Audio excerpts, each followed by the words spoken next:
Bismillahirrahmanirrahim. Assalamualaikum warahmatullahi wabarakatuh. Innal hamdalillah nahmaduhu wa nasta'inuhu wa nastaghfiruh. Wa na'udzu billahi min shururi anfusina wa sayyiati a'malina. May yahdihillahu fala mudilla lahu wa may yudlil fala hadiya lahu. Asyhadu an la ilaha illallah wahdahu la syarika lahu wa asyhadu anna Muhammadan 'abduhu wa rasuluh. Shallallahu ala nabiyyina Muhammad wa ala alihi wa ashabihi wa man tabi'ahum bi ihsanin ila yaumiddin. Amma ba'd. Alhamdulillah, kita panjatkan segala puji, pengagungan serta kecintaan Allah Subhanahu wa taala.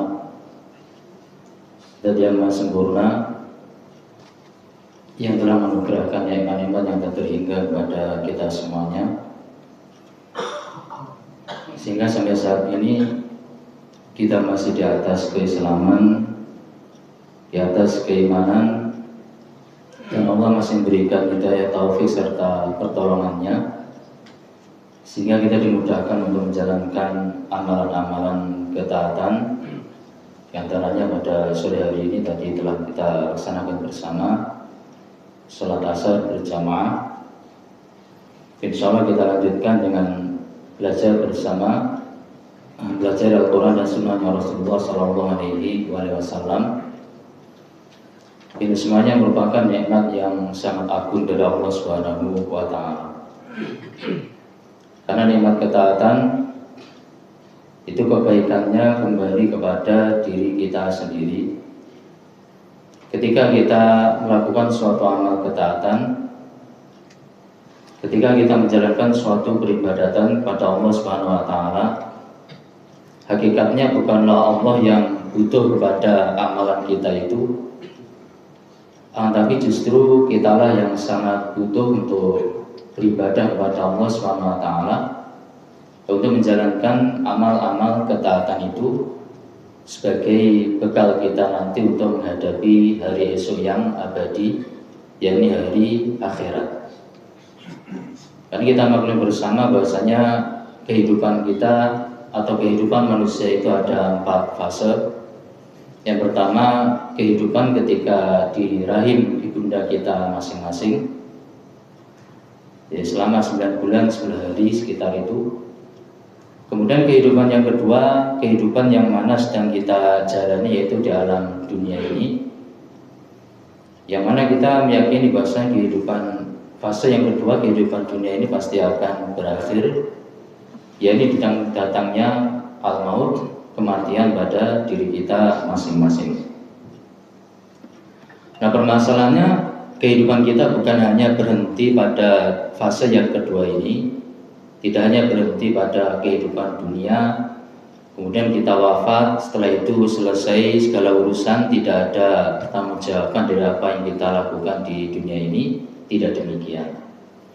Tapi dengan datangnya kematian, maka kita berpindah kepada fase yang ketiga dari kehidupan kita, yakni yang disebut dengan alam barzakh, alam kubur, ya, alam kubur. Nah, keadaan kita nanti di alam barzakh atau alam kubur itu ya tergantung bagaimana kita menjalani kehidupan di alam dunia ini. Kalau kita berupaya sebaik mungkin untuk menjalankan ketentuan-ketentuan Allah SWT di alam dunia ini, harapannya nanti di alam barzakh kita akan mendapatkan kemudahan dari Allah SWT, mendapatkan nikmat kubur. Itu yang kita harapkan. Tapi sebaliknya, naudzubillah min dzalik, jika dalam kehidupan dunia ini kita kurang memperhatikan ketentuan-ketentuan yang telah Allah gariskan sebagai pencipta kita semuanya, sebagai penguasa dan pengatur di alam semesta ini, Allah telah tentukan aturan-aturan untuk kebaikan alam raya secara umum dan juga kebaikan diri kita masing-masing secara khusus. Itu kalau kita kurang memperhatikan dan kurang menjalankannya, khawatirnya akan menjadi sebab kita tidak dimudahkan di alam barzakh oleh Allah Subhanahu wa Ta'ala, akan mendapatkan siksa kubur. Na'udzubillah min dzalik. Maka ini sangat penting menjalankan amal-amal ketaatan ketika kita hidup di alam dunia ini, dan berupaya sebaik mungkin atau semaksimal kemampuan kita untuk menjauhi kemaksiatan-kemaksiatan ataupun perkara-perkara yang bisa mendatangkan kemurkaan Allah Subhanahu wa taala, ya sebagai bekal kita untuk di alam barzakh nanti. Setelah alam barzakh kemudian terjadi hari kiamat, tegaklah alam yang keempat, alam yang terakhir, yakni alam akhirat. Itu alam yang abadi, hanya ada dua kemungkinan. Imam mendapatkan kenikmatan di dalam surganya Allah Subhanahu wa taala, kekal abadi di dalamnya, dan semoga kita semuanya termasuk bagian dari penduduk surga itu. Imam yakni menjadi penghuni neraka, mendapatkan siksa dari Allah Subhanahu wa taala. Naudzubillah min dzalik, semoga kita diselamatkan oleh Allah Subhanahu wa taala semuanya dari azab neraka tersebut. Jemaah yang dimuliakan Allah Subhanahu wa taala, maka ini nikmat dari Allah Subhanahu wa taala, kita bisa beramal kebaikan untuk kebaikan diri kita sendiri. Dan insyaallah pada pertemuan sore hari ini kita melanjutkan apa yang pernah kita pelajari bersama di beberapa bulan yang lalu, yaitu tentang masalah cerdas di dalam beramal. Ini bagian yang kedua dari pembahasan tentang cerdas di dalam beramal. Pada pertemuan yang pertama dahulu atau bagian yang pertama dahulu sudah kita sampaikan bahwasanya ada hadis yang hasan riwayat Imam Tirmidzi rahimahullah taala. Rasulullah SAW menegaskan a'maru ummati baina sittina wa sab'in atau ila sab'in. Umur umatku itu antara 60 sampai 70. Wa aqalluhum ma yajuzu dzalik, sedikit sekali di antara umatku itu yang melampaui 70 tahun. Rata-rata antara 60 sampai 70 tahun. Itu sabda Nabi sallallahu alaihi wasallam. Dan kemudian sempat kita hitung, dikurangi dengan masa balik, dikurangi dengan kegiatan ini, kira-kira efektifnya untuk ibadah itu tersisa sekitar 4 jam dalam sehari. Kalau kita ada aktivitas tidur, makan, minum, bekerja, dan lain sebagainya dari kegiatan-kegiatan kita sehari-hari, itu kalau dihitung tinggal sekitar 4 jam dalam sehari semalam. Maka ini waktu yang sangat sempit. Umur kita pendek, waktunya sangat sempit. Sementara kehidupan yang terakhir, yang keempat, alam akhirat itu tidak ada batas akhirnya. Tidak ada batas akhirnya. Logikanya, sesuatu itu semakin panjang masanya, tentu butuh bekal semakin banyak. Kalau seorang mengadakan perjalanan, maka otomatis semakin jauh jarak perjalanannya akan semakin banyak bekal yang dibutuhkan. Nah, ini perjalanan yang abadi, tidak ada batas akhirnya di alam akhirat itu. Maka tentu butuh bekal yang sebanyak-banyaknya. Ya, bekal yang sebanyak-banyaknya. Dan itu tidak akan mungkin kita akan mampu untuk menggapainya, ya, kecuali tentu semuanya dengan anugerah dari Allah Subhanahu wa taala. Maksudnya semata-mata amal kebaikan yang kita lakukan itu tidak cukup untuk bekal kita di hari akhirat. Tapi semuanya karena rahmatnya Allah Subhanahu wa taala. Cuma kita sebagai manusia diperintahkan oleh Allah Subhanahu wa taala untuk berupaya, berjuang, bersungguh-sungguh dalam menggapai kebaikan di alam akhirat itu. Maka dibutuhkan bagaimana kita cerdas di dalam beramal. Itu ada banyak poin disebutkan oleh para ulama rahmatullahi alaihim ajmain. Di bagian yang pertama telah kita pelajari bersama poin yang pertama. Poin yang pertama yaitu apa? Yaitu memprioritaskan amal-amal ibadah yang memiliki keutamaan lebih. Karena amal-amal ibadah itu memiliki keutamaan yang berbeda-beda.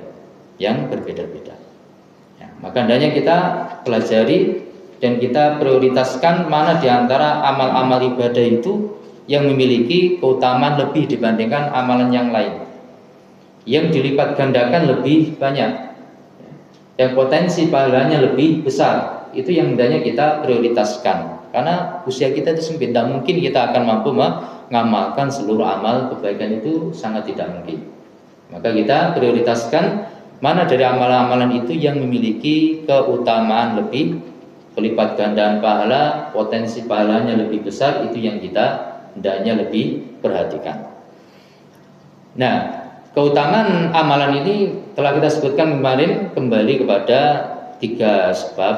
Yang pertama, bisa jadi karena memang amal itu memiliki keutamaan, telah dinas oleh Allah SWT atau Rasulullah SAW. Amal itu memiliki keutamaan yang luar biasa. Amalan itu dilipat gandakan sekian-sekian. Amalan itu memiliki pahala yang sangat besar, demikian-demikian dan semisalnya. Ini kemungkinan sebab yang pertama. Kemungkinan sebab yang kedua telah kita sebutkan, yaitu dari sisi waktu. Dari sisi waktu, ada waktu-waktu tertentu yang memiliki keutamaan, diutamakan oleh Allah SWT dibandingkan waktu-waktu yang lainnya. Seperti bulan Ramadan secara umum, atau lebih khusus 10 malam yang terakhir dari bulan Ramadan, atau lebih khusus lagi ketika malam Lailatul Qadar. Begitu pula ketika 10 hari yang pertama dari bulan Dzulhijjah, atau pada hari Arafah, atau pada waktu-waktu semisalnya yang telah ditentukan oleh Allah SWT memiliki keutamaan lebih dibandingkan waktu-waktu yang lainnya. Maka ini kita manfaatkan kalau ada waktu-waktu yang memiliki keutamaan lebih dibandingkan waktu yang lain. Kemungkinan sebab yang ketiga telah kita sebutkan, yaitu tempat. Tempat di muka bumi ini memiliki keutamaan berbeda-beda. Ada yang memiliki keutamaan, ada yang tidak. Dari yang memiliki keutamaan itu keutamaannya juga berbeda-beda. Yang paling utama yaitu di Al-Masjidil Haram, ya di Masjidil Haram. Kemudian di Masjid Nabawi, kemudian di Masjidil Aqsa, kemudian di Masjid Quba dan seterusnya. Itu ada level-level keutamaan tempatnya. Tempat pelaksanaan suatu ibadah itu akan sangat berpengaruh tentang seberapa besar pahala yang kita dapatkan dari suatu ibadah yang sama. Jadi yang pertama keutamaan amalan itu sendiri, yang kedua keutamaan dari waktunya, yang ketiga keutamaan dari tempat pelaksanaan suatu ibadah. Nah, ini poin yang pertama yang telah kita pelajari atau kita merujuk bersama pada pertemuan yang pertama kemarin. Sama yang dilakukan Allah Subhanahu wa taala. Nah, sekarang poin yang kedua. Poin yang kedua.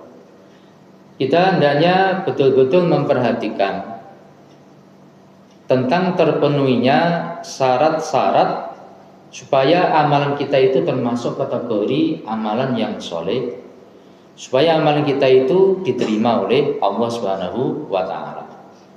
Jadi bukan kita hanya memperhatikan mana amalan yang memiliki keutamaan, kemudian bukan hanya memperhatikan tentang keutamaan waktu, keutamaan tempat, tapi tidak memperhatikan tentang syarat-syarat diterimanya suatu amalan. Bagaimanapun utamanya suatu amalan, meskipun amalan yang sangat utama itu dilakukan di tempat yang paling utama, Masjidil Haram misalkan, dan dilaksanakan di waktu yang paling mulia, misalkan bertepatan dengan malam Lailatul Qadar, akan tetapi amalan ini tidak memenuhi syarat-syarat yang telah Allah tentukan untuk masuk kategori sebagai amal soleh, untuk diterima oleh Allah SWT, ya ujung-ujungnya apa? Sia-sia dari amal yang telah kita lakukan tersebut. Maka kita harus perhatikan tentang syarat-syarat supaya amal ibadah yang kita lakukan itu diterima oleh Allah Subhanahu wa taala. Sangat disayangkan kalau kita sudah mengeluarkan tenaga, sudah meluangkan waktu, mungkin juga sudah mengeluarkan biaya untuk suatu amal kebajikan, tapi ternyata kemudian tidak diterima oleh Allah SWT gara-gara tidak memenuhi sebagian di antara syarat-syarat diterimanya amal ibadah itu.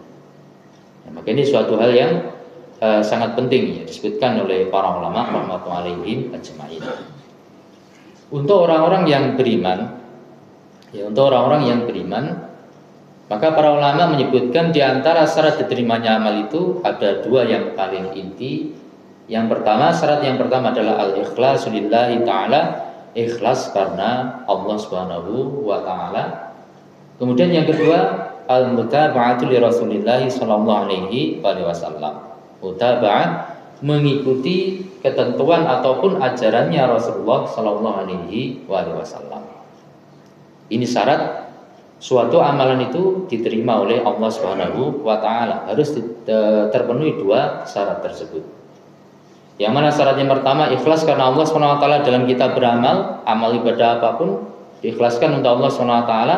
Ini merupakan perwujudan dari syahadat la ilaha illallah yang kita ucapkan. Kita mengucapkan asyhadu an la ilaha illallah, saya bersaksi bahwasanya tidak ada yang berhak diibadahi kecuali hanyalah Allah Subhanahu wa taala. Maka perwujudannya adalah kita dalam ibadah kebaikan apapun yang kita lakukan, kita koreksi keadaan hati kita masing-masing. Ya, sebelum menjalankan amal ibadah, kita luruskan niatan kita, amal kebaikan yang hendak kita lakukan itu untuk apa? Tujuannya apa kita melaksanakan amal ibadah tersebut? Itu harus kita luruskan niat kita, tujuannya yaitu untuk ibadah kepada Allah Subhanahu wa taala. Dimurnikan untuk Allah Azza wa Jalla, bukan untuk tujuan-tujuan yang lainnya. Tentang masalah syarat yang pertama ini, dalam sebuah hadits qudsi riwayat Imam Muslim rahimahullah taala dari sahabat yang mulia Abu Hurairah radhiyallahu taala anhu, bahwasanya Rasulullah sallallahu alaihi wasallam bersabda bahwa Allah Subhanahu wa taala berfirman, "Ana aghna syuraka yani syirki wa ahli." Aku itu, kata Allah Subhanahu wa taala, aghna syuraka, zat yang paling tidak butuh terhadap sekutu-sekutu, tandingan-tandingan. Man amila amalan, siapapun yang melakukan amal kebajikan apapun, kata Allah Subhanahu wa taala, asyraka fihi ma'i ghairi, tapi sayangnya dalam melaksanakan amal ibadah tersebut atau amal kebaikan itu dia menyekutukan aku dengan selainku. Tidak ikhlas karena Allah Subhanahu wa taala. Tidak dimurnikan ibadah itu untuk Allah Subhanahu wa taala. Mungkin karena riya, untuk pamer supaya dilihat oleh orang lain kemudian dapat pujian, atau untuk sum'ah supaya didengar oleh orang lain kemudian dapat pujian, atau tujuan-tujuan semisalnya dari perkara-perkara dunia. Tidak untuk Allah Subhanahu wa taala. Tidak ikhlas karena Allah Subhanahu wa taala. Maka Allah Subhanahu wa taala, taraktuhu syirka. Taraktuhu, aku akan meninggalkan pelakunya. Orang yang tidak ikhlas itu ditinggalkan oleh Allah Subhanahu wa taala. Wasyirkahu, begitu pula perbuatannya yang tidak ikhlas karena Allah Subhanahu wa taala ditinggalkan oleh Allah Azza wa Jalla, tidak diterima oleh Allah Subhanahu wa taala. Maka ini dikatakan oleh para ulama tentang masalah ikhlas ini adalah merupakan timbangan secara batin supaya amal ibadah yang kita lakukan itu diterima oleh Allah Subhanahu wa taala. Begitu loh, kita garis bawahi bahwasanya masalah ikhlas ini adalah masalah hati. Itu masalah hati. Asalnya masalah hati berarti tidak nampak pada orang lain. Orang lain tidak tahu kita itu ikhlas atau tidak ikhlas. Ya, kita sendiri yang tahu dan juga Allah Subhanahu wa taala yang tahu. Maka yang penting adalah bagaimana kita menata hati kita masing-masing. Bagaimana kita menata diri kita masing-masing. Bukan kemudian memperhatikan orang lain, kayaknya itu enggak ikhlas. Kayaknya itu enggak ikhlas. Oh, si fulan itu enggak ikhlas dalam beribadah. Ini perkara yang tidak sebaiknya dilakukan yang demikian itu, karena masalah ikhlas ini adalah masalah hati. Ikhlas itu masalah hati. Kalau ada saudara kita sama muslim mungkin melakukan suatu ibadah, akhirnya kita lihat itu amal kebaikan, maka kita memandangnya sebagai suatu kebaikan dan hendaknya kita husnudzon, kita berbaik sangka bahwasanya dia ikhlas dalam ibadah itu. Taruh kata sejatinya dia tidak ikhlas, yaitu urusan dia dengan Allah Subhanahu wa taala, bukan urusan kita. Kalau kita kemudian punya prasangka buruk, kayaknya dia itu enggak ikhlas, padahal tidak ada indikator-indikator yang menunjukkan dia tidak ikhlas, itu kita tidak melihat indikator-indikator itu. Tapi kemudian kita berburuk sangka, dia mah apa itu, kayaknya enggak ikhlas. Nah, berarti kita justru terjatuh dalam suatu tindakan yang buruk, yaitu buruk sangka, suudzon kepada saudara kita. Maka hati-hati, masalah ikhlas ini maksudnya adalah kaitannya untuk diri kita sendiri, membenahi keadaan diri kita sendiri. Dari kita ikhlas dalam amal ibadah apapun yang kita lakukan, diniatkan untuk Allah Subhanahu wa taala. Ya, diniatkan untuk Allah Subhanahu wa taala. Baik itu ibadah sholat yang kita lakukan ketika kita hendak takbiratul ihram, ya kita niatkan ini sholat apa ditayin, kemudian kita niatkan itu lillahi ta'ala untuk Allah Subhanahu wa ta'ala. Kemudian selama pelaksanaan sholat itu juga tetap kita koreksi keadaan hati kita.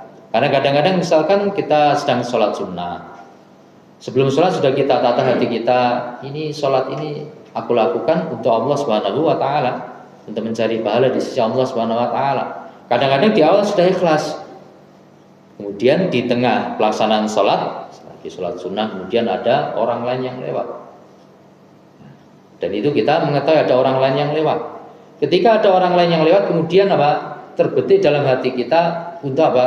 Untuk menambah kualitas dari ibadah sholat kita tadi, kekhusyuannya ataupun durasinya atau semisalnya kita tambah. Bukan karena Allah SWT, tapi karena ada orang lain yang lewat.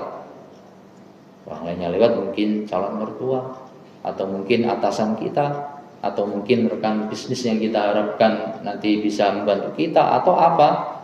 Nah, kemudian gara-gara itu kita tambah durasi sholatnya menjadi lebih lama, atau kita tambah kekhusyuan kita gara-gara orang lain. Nah, ini awalnya ikhlas, di tengah-tengah bisa jadi kemudian menjadi apa? Hati kita tergelincir. Maka terus koreksi tentang niat ini berlaku terus menerus. Begitu pula ketika kita sudah selesai sholat misalkan, jangan sampai kemudian timbul rasa ujub, ya, bangga diri dengan kita sudah berhasil melaksanakan ibadah sholat tersebut.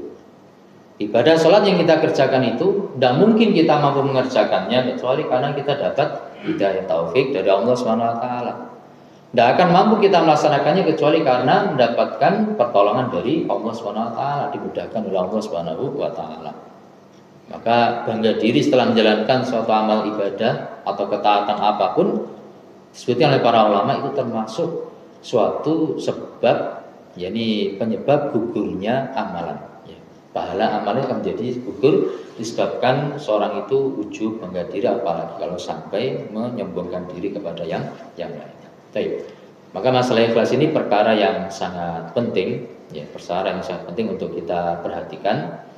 Karena amal ibadah apapun, ketaatan pada level apapun, kalau kita melaksanakannya tidak ikhlas karena Allah SWT, maka berarti tidak terpenuhi syarat ikhlas, tidak akan diterima oleh Allah SWT, tidak termasuk kategori amal yang soleh, ya, tidak termasuk kategori amal yang soleh.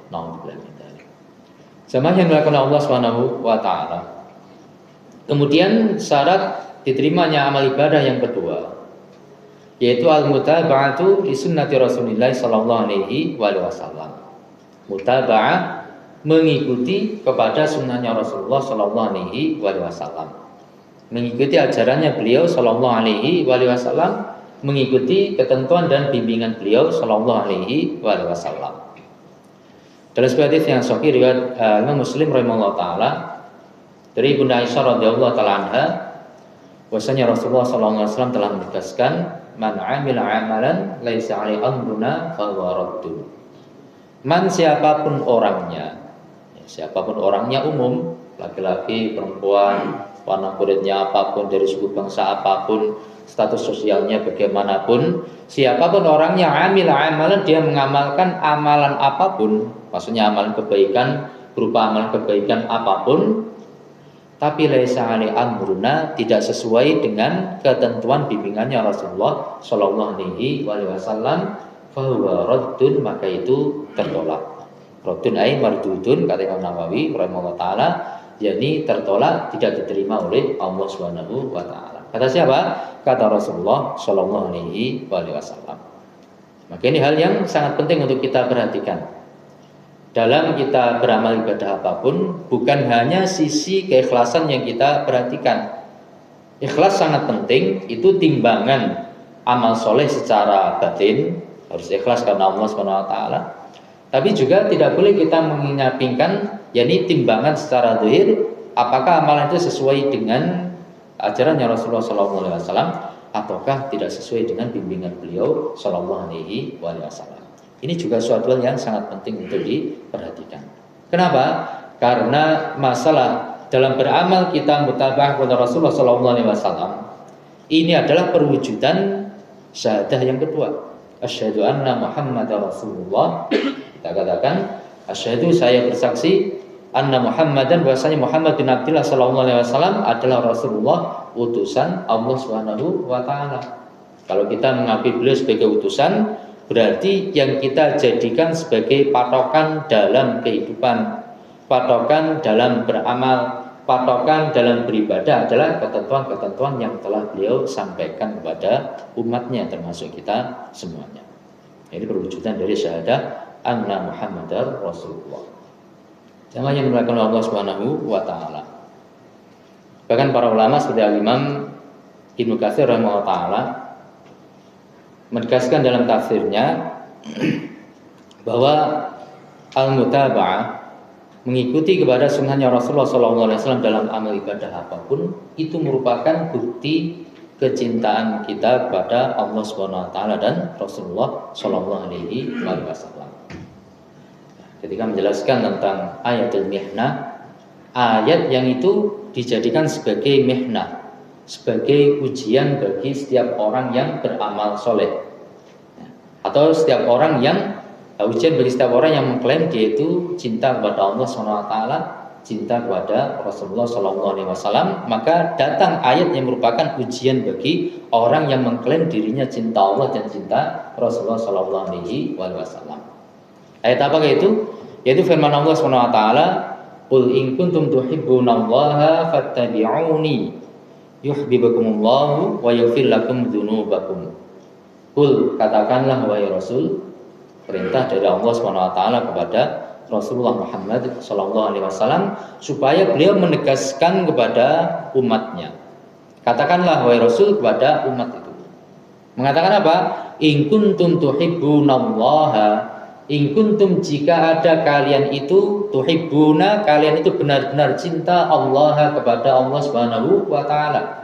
Jika kalian itu benar-benar cinta kepada Allah Subhanahu wa taala, fattabi'uni, maka hendaklah kalian mengikutiku. Mengikuti siapa? Mengikuti Rasulullah sallallahu alaihi wasallam. Allah perintahkan kepada Rasulullah sallallahu alaihi wasallam untuk menegaskan kepada umatnya, kalau memang benar-benar cinta kepada Allah, kalau memang benar-benar cinta kepada Rasulullah sallallahu alaihi wasallam, diperintahkan untuk mutaba'ah, untuk ittiba', untuk mengikuti Rasulullah sallallahu alaihi wasallam. Nah, kalau cinta kepada Allah dan Rasulullah SAW kemudian diwujudkan dengan bukti nyata, yakni dalam tindakan yang kita lakukan mengikuti ketentuannya Rasulullah SAW, maka Allah janjikan yuhibbukumullahu wa yaghfir lakum dzunubakum. Yuhibbukumullahu, maka Allah akan mencintai kalian. Para ulama sebagian mengatakan yang penting itu bukan bagaimana kita merasa cinta kepada Allah Subhanahu wa taala, tapi yang paling penting itu apakah Allah Subhanahu wa taala itu benar-benar cinta kepada kita ataukah tidak. Nah, cintanya Allah Subhanahu wa taala kepada kita, kepada seorang hamba itu salah satu syaratnya itu harus apa? Harus ittiba kepada sunnahnya Rasulullah sallallahu alaihi wasallam. Kalau mengikuti beliau sallallahu alaihi wasallam, yuhibbukumullahu, Allah akan mencintai kalian, wa yaghfir lakum dzunubakum, wa yaghfir, dan Allah akan mengampuni lakum, bagi kalian apa yang diampuni, dzunubakum, dosa-dosa kalian.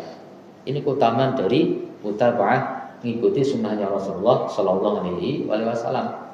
Dicintai oleh Allah Subhanahu wa taala dan diampuni dosa-dosanya oleh Allah Subhanahu wa taala. Maka ayat ini sebagaimana kita katakan tadi, oleh Imam Ibnu Katsir dikatakan sebagai ayatul mihnah, ayat ujian. Siapa yang mengklaim cinta Allah, cinta Rasulullah SAW, maka buktinya adalah apakah dia mengikuti sunnahnya Rasulullah SAW ataukah tidak. Kalau memang jujur dalam klaim cintanya pada Rasulullah SAW, maka mesti dia akan mengikuti Rasulullah SAW. Karena logikanya begini, kalau seorang itu mengidolakan tokoh tertentu, pasti dia ingin mengetahui apapun yang ada pada tokoh tersebut. cara berpakaiannya seperti apa, cara berjalannya seperti apa, dia tiru dari sang idola tersebut. Kemudian cara berbicaranya bagaimana, cara bersikapnya seperti apa, ya. Bahkan mungkin segala sesuatu yang ada pada sang idola itu akan dia korek sedalam mungkin untuk dia ketahui, kemudian untuk dia contoh. Nah, ini cinta yang sejati seperti itu. Ya, cinta sejati seperti itu, yaitu apa? Mencontoh sang idola. Mencontoh sang idola itu cinta yang sejati. Maka begitu pula ketika seorang itu cinta kepada Rasulullah SAW, kalau benar-benar dia cinta kepada beliau SAW, dia akan berupaya cari tahu sebanyak mungkin tentang keadaan-keadaan yang ada pada Rasulullah SAW. Bagaimana cara beliau berbicara, bagaimana cara beliau berjalan, bagaimana pakaian beliau, bagaimana ibadahnya beliau SAW, bagaimana beliau bersikap terhadap istrinya, bagaimana beliau bersikap terhadap anak-anaknya, bagaimana beliau bersikap terhadap tetangganya, terhadap rekannya, dan lain sebagainya. Itu dia cari tahu untuk dicontoh, untuk diikuti suri tauladan dari beliau Shallallahu Alaihi Wasallam. Maka ini bukti kecintaan seorang kepada Rasulullah SAW, yaitu dengan mengikuti suri tauladan dari beliau Shallallahu Alaihi Wasallam. Jemaah yang dimuliakan oleh Allah Subhanahu wa taala. Maka ini dua hal yang sangat penting, ya, di antara beberapa syarat suatu amal ibadah itu diterima oleh Allah Subhanahu wa taala. Dua hal ini syarat yang paling inti, yaitu yang pertama ikhlas karena Allah Subhanahu wa taala, ini timbangan secara batin. Kemudian yang kedua secara zahir, ibadah yang dilakukan itu atau kebaikan yang dilakukan itu sesuai dengan ketentuan dari Rasulullah Sallallahu Alaihi Wasallam. Ada suatu kata mutiara yang sangat indah, disebutkan oleh Al-Hafidz Ibnu Hajar Asqalani rahimahullah taala dalam kitab Fathul Bari, Syarah Sahih Bukhari. Beliau menukilkan dari kalamnya Al-Imam Asy-Syafi'i rahimahullah taala, Abu Abdillah Muhammad bin Idris Asy-Syafi'i rahimahullah taala. Beliau mengatakan tentang masalah mutaba'ah itu, kunna nattabi'u rasula fi'lan wa tarka. Kata Imam Asy-Syafi'i rahimahullah taala, kunna, kita itu, nattabi'u, kita mengikuti ar-rasula, Rasulullah Muhammad sallallahu alaihi wasallam, fi'lan wa tarkan. Fi'lan baik dalam bentuk melakukan suatu perbuatan yang dilakukan oleh Rasulullah sallallahu alaihi wasallam, apapun yang dilakukan oleh beliau sallallahu alaihi wasallam, kita berupaya untuk melakukannya pula ya, sesuai dengan ya contoh dari beliau sallallahu alaihi wasallam. Begitu masalah salat, masalah berzikir, ataupun masalah ibadah-ibadah yang lainnya, ibadah apapun yang memang ada contohnya dari beliau sallallahu alaihi wasallam, kita berupaya untuk melakukannya. Begitu pula amal kebaikan apapun yang dilakukan oleh beliau sallallahu alaihi wasallam, kita berupaya untuk melakukannya. Ini mengikuti fi'lan, mengikuti Rasulullah sallallahu alaihi wasallam fi'lan dalam bentuk melakukan suatu perbuatan. Tapi ada bentuk yang lain. Selanjutnya kata Imam Syafi'i rahimahullah taala, wa tarkan, dan dalam meninggalkan suatu hal. Ya, dalam meninggalkan suatu hal. Dijelaskan oleh para ulama rahmatullahi alaihim ajmain, kalau kaitannya itu suatu amal ibadah, kemudian amal ibadah itu pendorong untuk melakukannya sudah ada di masa beliau sallallahu alaihi wasallam, kemudian tidak ada penghalang untuk melakukannya, pendorongnya sudah ada untuk melakukan hal itu, dan juga tidak ada penghalang untuk meninggalkannya, ya, tidak ada penghalang untuk melakukannya, bisa-bisa saja untuk dilakukan, tidak ada penghalangnya. Tapi ternyata beliau sallallahu alaihi wasallam tidak melakukan suatu ritual ibadah tersebut. Nah, maka kalau model yang seperti ini, kita mengikutinya dengan ikut tidak melakukan ritual yang tidak dilakukan oleh Rasulullah Shallallahu Alaihi Wasallam. Itu seperti itu. Nah, jadi mengikuti baik dalam bentuk melakukan suatu perbuatan ataupun dalam meninggalkan suatu perbuatan yang pendorong untuk melakukannya ada, penghalang untuk melakukannya tidak ada, mestinya bisa dilakukan, Kalau itu memang termasuk syariat, pasti Rasulullah SAW mengetahuinya. Ternyata beliau SAW tidak melakukannya. Berarti cara mutabah dalam modelnya seperti itu, kita mengikuti beliau, ikut tidak melakukan ritual ibadah yang memang tidak dilakukan oleh Rasulullah SAW. Ini nasihat yang sangat berharga dari Imam Asy-Syafi'i rahimahullah taala. Kunna nattabi'ur rasula, yakni fi'lan wa tarka. Kita mengikuti Rasulullah SAW itu baik dalam melakukan suatu amal kebaikan, watarkan maupun dalam meninggalkan suatu perbuatan yang telah ditinggalkan oleh beliau Sallallahu Alaihi Wasallam. Masalah as-sunnah at-tarkiyah ini ada pembahasan yang sangat panjang di antara para ulama rahmatullahi alaihim, tapi ini ringkasnya, ringkasnya. Jamaah yang dimuliakan oleh Allah Subhanahu wa taala, maka ini dua syarat diterimanya suatu amal ibadah sangat penting untuk kita perhatikan dan kita laksanakan. Karena permasalahannya terkait amal-amal ibadah itu, yang penting itu bukan masalah kuantitasnya, seberapa banyak dari amal ibadah yang dia lakukan itu. Bukan itu yang paling penting. Banyak itu juga penting, tapi bukan itu yang terpenting. Ketika menafsirkan firman Allah SWT di surah Al-Mulk ayat 2, Alladzi khalaqal mauta wal hayata liyabluwakum ayyukum ahsanu amala. Alladzi, Allah zat yang khalaqal mauta wal hayata, telah menciptakan kematian maupun kehidupan. Jadi kematian, adanya kematian dan juga terjadinya kehidupan dari siapapun itu adalah termasuk salah satu bagian dari bentuk ciptaan Allah Subhanahu wa taala. Nah, Allah menciptakan kehidupan, ada kehidupan, ada kematian, ya, silih berganti, maka di situ itu ada tujuan dari Allah Subhanahu wa taala. Karena perbuatan apapun yang dilakukan Allah Subhanahu wa taala itu mesti ada hikmah yang agung di balik itu semua. Hikmahnya apa di sini? Liyabluwakum ayyukum ahsanu amala. Liyabluwakum, untuk Allah itu menguji kalian semuanya, menguji kita semuanya ini. Ayyukum ahsanu amala. Ayyukum, siapakah di antara kalian itu ahsanu, yang paling bagus amalannya, yang paling bagus amalannya. Allah SWT tidak mengatakan ayyukum aktsaru amala, siapa di antara kalian itu yang paling banyak amalannya. Allah tidak berfirman seperti itu. Tapi firman Allah SWT, ayyukum ahsanu amala, siapa di antara kalian yang paling bagus amalannya. Maka Imam Fudail bin Iyad rahimahullah ta'ala seorang tabi'ut tabi'in. Tabi'ut tabi'in itu muridnya tabi'in, jadi ada generasi sahabat. Kalau sahabat itu yang bertemu langsung dengan Nabi SAW. Kemudian muridnya sahabat namanya tabi'in, muridnya tabi'in yaitu tabi'ut tabi'in. Imam Fudail bin Iyad rahimahullah ta'ala termasuk tabi'ut tabi'in. Ketika menjelaskan ayat yang mulia ini, ayyukum ahsanu amala, siapa yang paling bagus di antara kalian amalannya, beliau mengatakan akhlasuhu wa aswabuhu. Akhlasuhu, yang paling bagus itu ada dua kategori. Kategori yang pertama akhlasuhu, yang paling ikhlas amalannya. Kemudian kategori yang kedua wa aswabuhu, dan yang paling benar amalannya. Dua sisi. Secara batin ikhlas karena Allah SWT, secara zahir sesuai benar, sesuai tuntunannya Rasulullah Sallallahu Alaihi Wasallam. Fudail bin Iyad rahimahullah juga menegaskan tentang pentingnya memperhatikan dua hal ini. Kata beliau, innal amala, sesungguhnya amal perbuatan apapun, idza kana khalisan wa lam yakun shawaba lam yuqbal.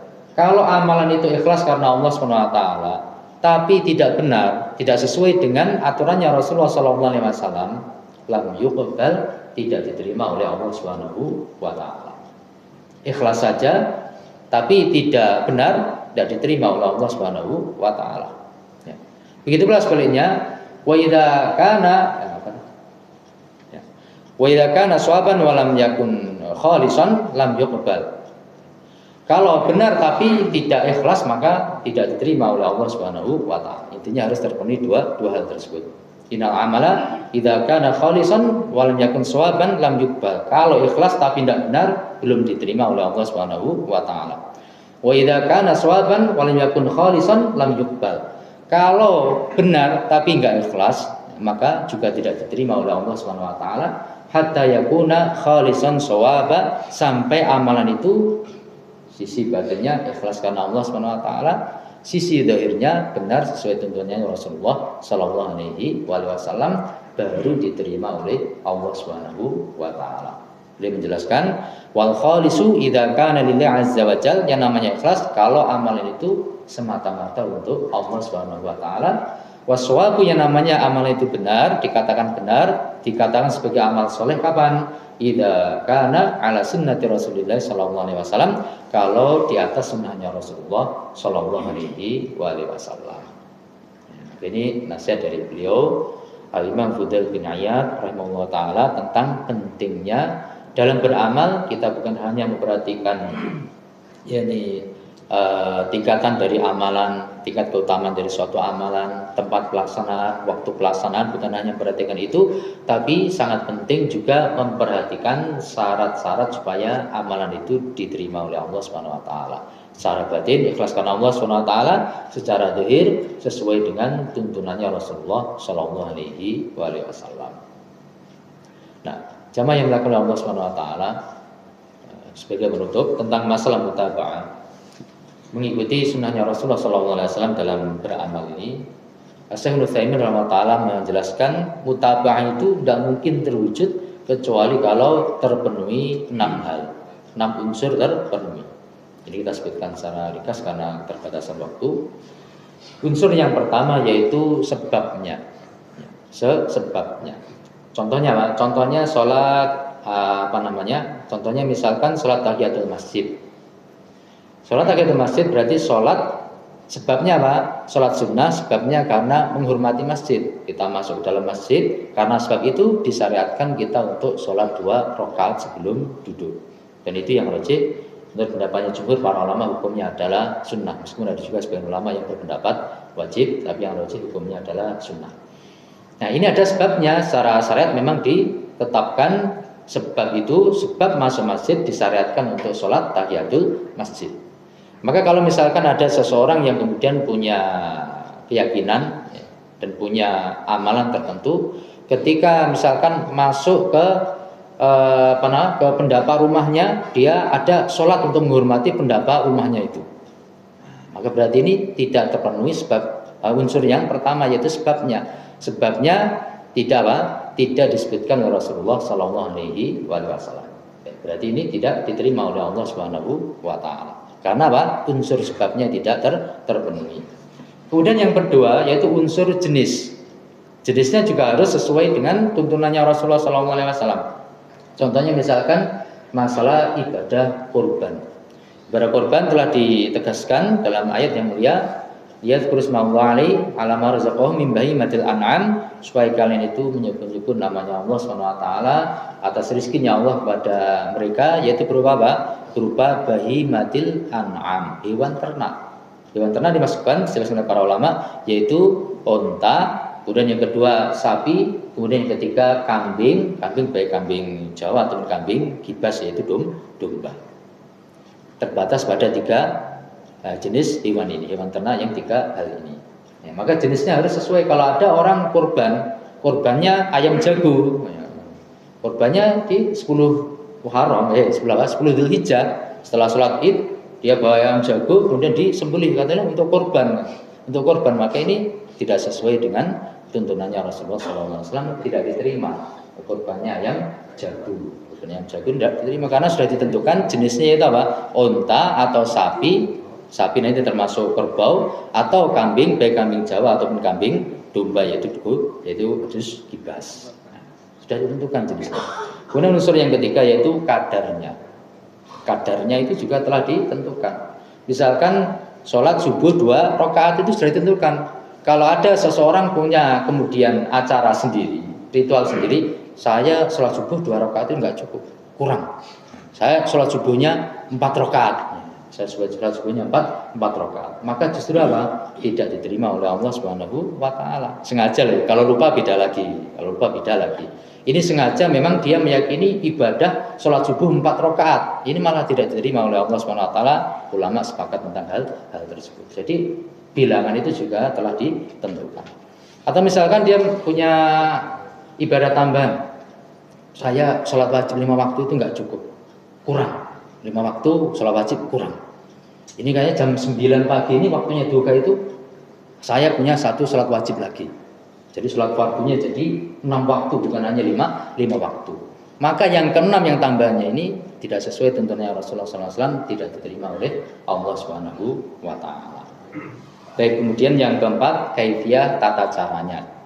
Misalkan tata cara sholat kemudian punya tata cara sendiri, tidak mengikuti perintahnya Nabi SAW dari riwayat Bukhari, "Shallu kama ra'aitumuni usolli", salatlah kalian sebagaimana kalian lihat aku salat. Dia kemudian buat tata cara sholat sendiri. Sholatnya dimulai dengan salam, kemudian terakhir dibalik tata cara sholatnya, terakhir takbiratul ihram, Allahu Akbar.